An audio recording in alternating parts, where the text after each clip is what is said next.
আমি 12-13 বছর জমি খাইতে আছি। 14 বছর। হ্যাঁ, জমি আমি 12-13 বছর জমি খাইতে আছি। এখন তারা সব একজোট হইছে, নেতা-খাতা সব লই একজোট হইছে। আমার এই জায়গা খাইতে দেবে না। আমার বিরুদ্ধে দরখাস্ত দিছে যে আমরা ওইতে খাল দিয়ে দেবো। হ্যাঁ, ওইতে খাল যাইবে আর ওভার জলা থাকবে। ওভার দিয়া এক পাশ দিয়ে রাস্তা যাইবে। হ্যাঁ পাশ দিয়া আমি খাল দিয়ে দেবো। এখন স্যার আমার বাড়ি যদি খাল নেয় তাহলে আমি প্রতির ভিখারি হয়ে যাবো স্যার। আমি প্রতির ভিখারি হয়ে যাবো।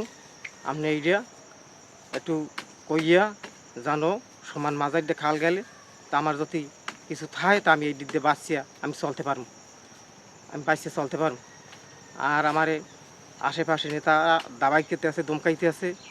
হ্যাঁ, আলমগীর মেম্বার একজন, সালাম ফহিদ, হক ডাক্তার, আলো, ইনুস, এরা আমার কইতে তোর ঠ্যাং ভাঙ গেলাম খাল যেই যাইবে তোরে এককালে জায়গা খাওয়াই দম, তোর জায়গা দেবো না।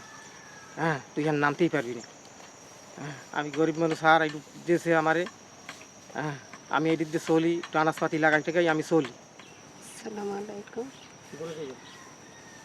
আমি এই একটা ভূমিহীন জমির একজন সদস্য। আমার ভূমিহীন জমি সরকার দিয়েছে। আমি আজকের 14 বছর জমিটা খাই। সরকার আমার দেশে মাতৃ দেশে বুঝ পাইছি, আমি বুঝ দেশে আমি 14 বছর খাই। এর মধ্যে 2 বছর ধরে এই আলোহরিয়া নাম আছে, সে আমার হামলা দিয়েছে, আমার পিলার উঠেই হালাই দিয়েছে। এবার পাতা কাটতে 2 বছর নিতে আছে, জোর জুলুম চালাইতে আছে। এর মধ্যে আমার এবার পাতার পিকে আমি কেস করছি।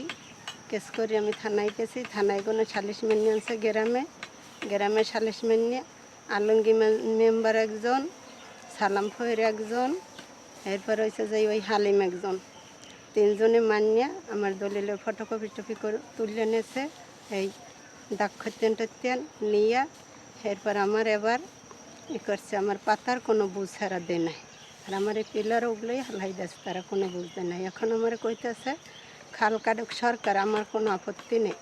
খাল যেন দোনো পাড় দিয়ে কাটা হয়, সমান মাঝখান দিয়ে খাল কাটলে আমার কিছু থাকবে, তাই দিয়ে আমি বাঁচতে পারবো ছেলেপান লইয়া। আমার নিজস্ব কোনো জমি জমি।